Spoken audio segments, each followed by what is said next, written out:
मध्य प्रदेश में उपचुनाव के नतीजों से पहले सियासी सरगर्मियां तेज हो गई हैं। आज मध्य प्रदेश का सियासी पारा उस वक्त चढ़ गया जब बीएसपी विधायक संजू सिंह, निर्दलीय विधायक सुरेंद्र सिंह शेरा और मैहर से बीजेपी के विधायक नारायण त्रिपाठी ने बीजेपी चुनाव प्रबंध समिति के संयोजक भूपेंद्र सिंह से एक साथ मुलाकात की। बंद कमरे में हुई इन मुलाकातों को लेकर कई तरह की अटकलें चल रही हैं।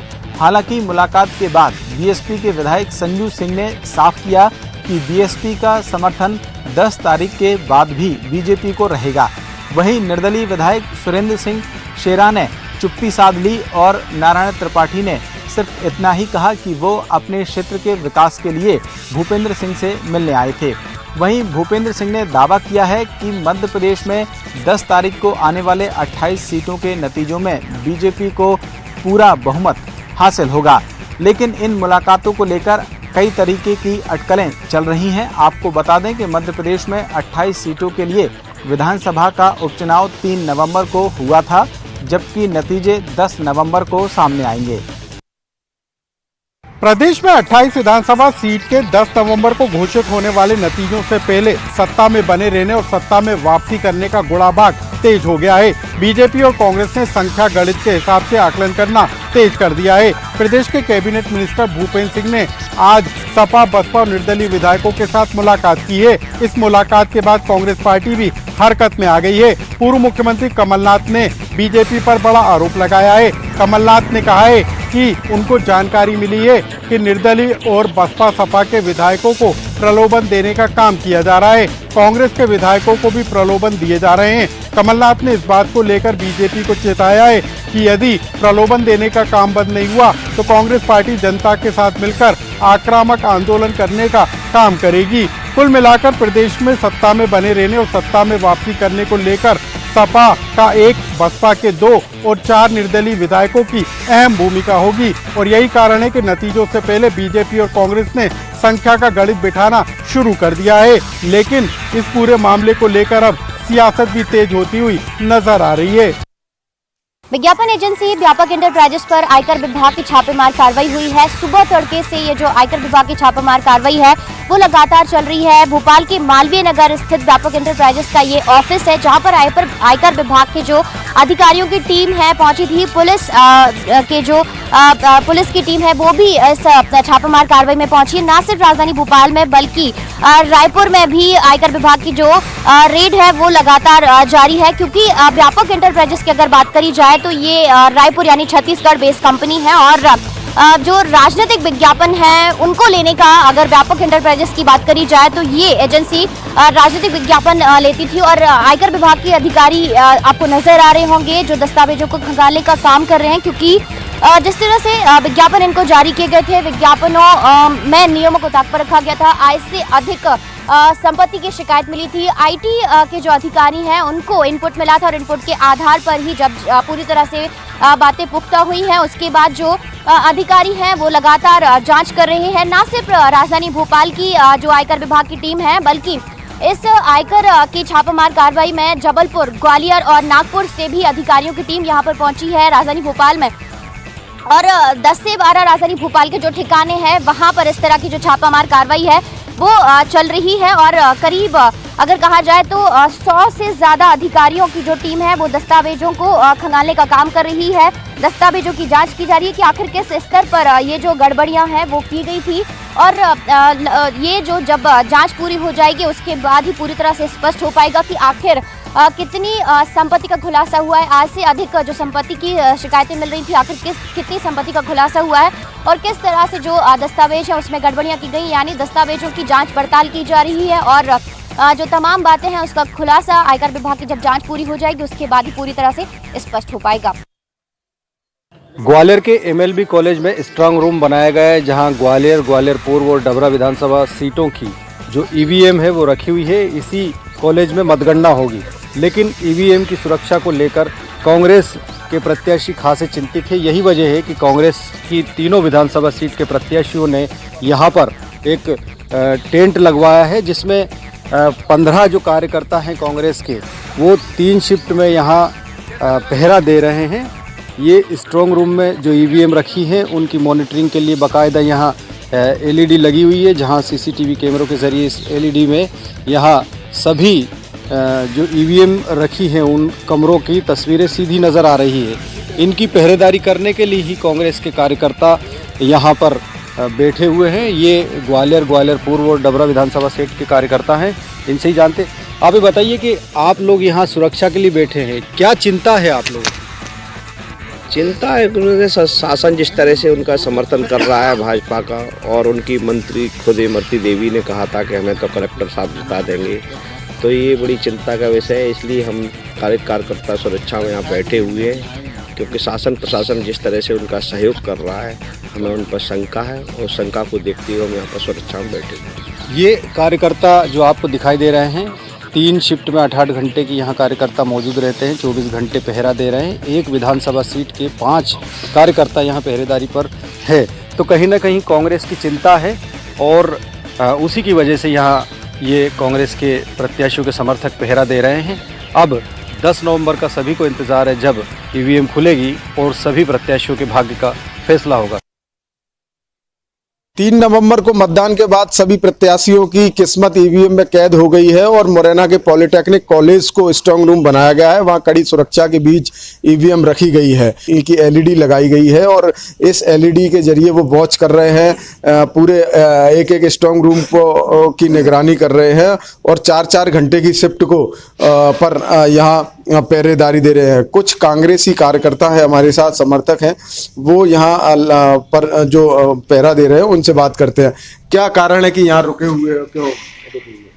सर मैं रुका हुआ हूँ सर, मेरा दिमनी क्षेत्र में आता हूँ और मैं दिमनी क्षेत्र की ईवीएम मशीन या उनकी जो पेटी है वो इसमें रखी गई हैं, तो मैं उसकी सुरक्षा के लिए मेरे को यहाँ रखा गया है। कैसे रख रहे हो? 4-4 घंटे की ड्यूटी पे कौन आता है? हम 4-4 घंटे की, हमारी 3 शिफ्ट है, 4 घंटे में आऊँ, फिर उसके बाद 12 बजे के बाद दूसरे लोग हैं, फिर उसके बाद दूसरे लोग हैं, फिर ऐसे ही सुबह से फिर दूसरे दिन भी यही चलता रहता है। 3 कैमरों से बात कर रहे हो? हाँ, हम जो सब देख रहे हैं, हम कैमरे की निगरानी में सब कुछ, अगर उस पर कोई प्रॉब्लम होती है या कुछ गड़बड़ी होती है तो उसकी शिकायत हम ऊपर करते हैं, तो तुरंत उस पर कार्रवाई होती है। अगर नहीं होती है तो फिर हम उसकी शिकायत करेंगे हाईकमान से। तो ये कांग्रेसी कार्यकर्ता हैं जो लगातार सीसीटीवी की जो एलईडी लगी है उसके जरिए वॉच कर रहे हैं कि कहीं कोई गड़बड़ी ना हो। हालांकि स्ट्रांग रूम को कड़ी सुरक्षा के बीच रखा गया है। स्ट्रांग रूम की चारों तरफ सीआरपीएफ के जवान हैं और जहां ईवीएम रखी गई हैं वहां भी सुरक्षाकर्मी मौजूद हैं। प्रहलाद पिछले 50 घंटे से बोरवेल में फंसा हुआ है, उसको बचाने की कवायद जारी है। पिछले 50 घंटे से रेस्क्यू जारी है। अब टर्मिनल खोदने का काम शुरू हो गया है। लगभग 5 फीट की टर्मिनल खोदी जा रही है।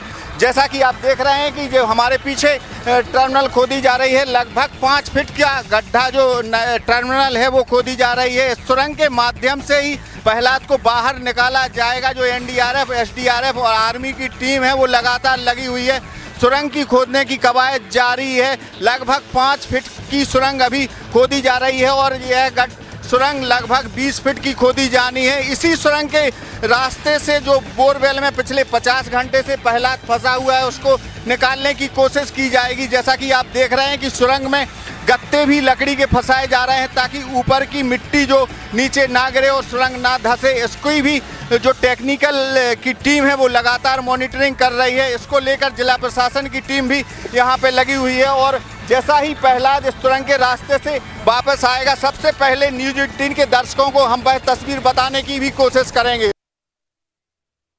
लगभग 50 घंटे से अधिक का समय बीत गया है और बोरवेल में जो बच्चा प्रहलाद है वो अभी भी फंसा हुआ है। लेकिन 60 फीट गहरा जो पैनल में जो गड्ढा खोदा गया उसको खोदने में लगभग 48 घंटे से भी अधिक का समय लगा और जो कुछ ऑपरेटर्स हैं मशीन के लगातार काम करते रहे। उनमें से मनोज भी एक हैं जो लगातार 2 दिन और 2 रात तक मशीन को ऑपरेट करते रहे और इसमें से सिर्फ 10 मिनट तक ही मनोज ने सोए हैं और लगातार मशीन पर बैठकर ही पूरा काम करते रहे। मनोज से हम जानने की कोशिश करेंगे कि अब वह जाबाज हैं जो बच्चे को बचाने में भी इनकी अहम भूमिका है कि चूँकि बच्चा जो गिर गया है बोरवेल में तो उसको लेकर रेस्क्यू में जो अपना योगदान कर रहे हैं उनमें से मनोज भी एक है। मनोज से हम जानने की कोशिश करेंगे। मनोज, कितने घंटे आप मशीन को ऑपरेट करते रहे लगातार? 2 दिन 2 रातें हो गई है। कैसे किया आपने ऑपरेट? तो चला रहे हैं, हमारी हेल्पर ने चला में पूरी भी मुँह में देते गया है, लेकिन मैंने मशीन खड़ी नहीं की है। लगातार कितने लगातार चलाती रहे आप? हम तो 2 रातें 2 दिन क्लियर हो गई हमें। सोए थे बीच में कि नहीं? 10 मिनट के लिए सोए थे अकेले। फिर इसमें कैसी दिक्कतों का सामना करना पड़ा आपको? खाली हमें एकदम झपकाया तो मशीन चालू खड़ी हो गई, हेल्पर ने बंद की। हेल्पर चाय लेके ऊपर से नीचे गया, 10 मिनट में चाय पी मुँह धो, फिर हमने फिर चालू कर दी। आपका उद्देश्य क्या था कि बच्चे को पहले गड्ढा खोदना है, बच्ची को बचाना है? बच्चे को खोदना है। हमारे सेठ का भी आदेश था, मनी जैन का, बेटा जैसे बने जैसे बच्चे की जान बचाओ। वो भी 2 वे फोन भी आया सेठ की, बच्चे की जान बचाओ। मनी जैन ने खुद की ये रात के 3 वे फोन आओ। बच्चे की जान बचाने को लेकर इन्होंने लगातार 2 दिन और 2 रात मशीन पर ही बैठकर ऑपरेट करते रहे। इसमें से सिर्फ 10 मिनट के लिए ही मनोज सोए हैं। तो मनोज उन जाबाजों में से एक हैं जो रेस्क्यू में जहां एनडीआरएफ और आर्मी की टीम लगी हुई है, तो यह जाबाज मशीन के ऑपरेटर भी लगातार अपना सहयोग देते रहे हैं। केंद्र सरकार का दावा है कि आयुष्मान योजना विश्व की सबसे बड़ी स्वास्थ्य योजना है, लेकिन मध्य प्रदेश में इस योजना का हाल जानकर आप भी हैरान हो जाएंगे। आयुष्मान भारत योजना के तहत हर गरीब का 5 लाख रुपए तक का इलाज सरकार करवाती है। योजना का लाभ जन जन तक पहुंच सके, इसके लिए सरकार प्रयास भी भरपूर करती है, लेकिन यह प्रयास धरातल पर नजर नहीं आते, क्योंकि योजनाओं को चलाने के लिए अधिकारी नाकाम साबित हो रहे हैं।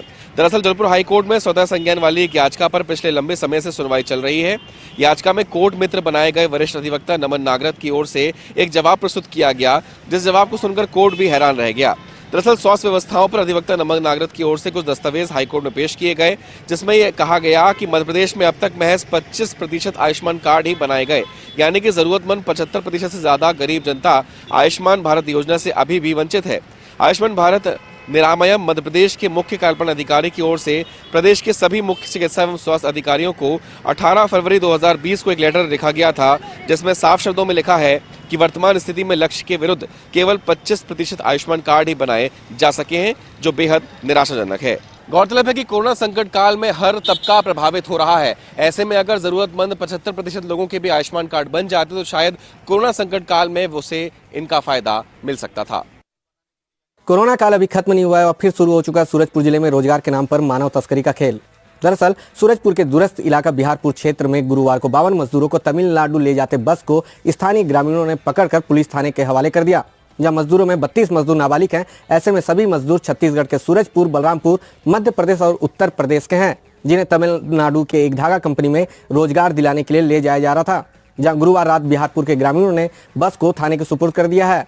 यह बस तमिलनाडु से ही मजदूरों को लेने आई हुई थी, लेकिन चंद ग्रामीणों की जागरूकता से बस वापस नहीं जा सकी और जिले के बाल संरक्षण इकाई के सदस्य मौके पर पहुंच सभी नाबालिग मजदूरों को कोरिया जिले के बालगिरी में पहुंचा दिया है और पूरे मामले में जांच किया प्रशासनिक अधिकारी हवाला भी दे रहे हैं। गौरतलब है कि बिहारपुर क्षेत्र मध्य प्रदेश और उत्तर प्रदेश की सीमाओं से सटा हुआ इलाका है और रोजगार के नाम पर लंबे अरसे से मानव तस्करी बड़ी संख्या में होते आ रही है। इतना ही नहीं, कोरोना की शुरुआती दौर में ही दूसरे राज्य से आए 2 संक्रमित मजदूरों की मौत भी हो चुकी है। लिहाजा तमिलनाडु से मानव तस्करी के लिए निकले बस पर किसी जांच नाका या बॉर्डर पर जांच न होना प्रशासनिक कार्यशैली की पोल खोलता नजर आ रहा है। बहरहाल कोरोना काल के बीतते समय के साथ ग्रामीण बाहुल सूरजपुर जिले में शुरू हो रहे रोजगार के नाम पर मानव तस्करी आने वाले वक्त में गंभीर मसला बन सकता है। जांजगीर चांपा जिले के बाराद्वार थाना क्षेत्र के ग्राम रायपुरा में 23-24 अक्टूबर की दरमियानी रात हुई डकैती को पुलिस ने सुलझा लिया है। डकैती करने वाले 7 डकैतों को लूट की रकम के साथ बाराद्वार पुलिस टीम ने गिरफ्तार कर लिया है।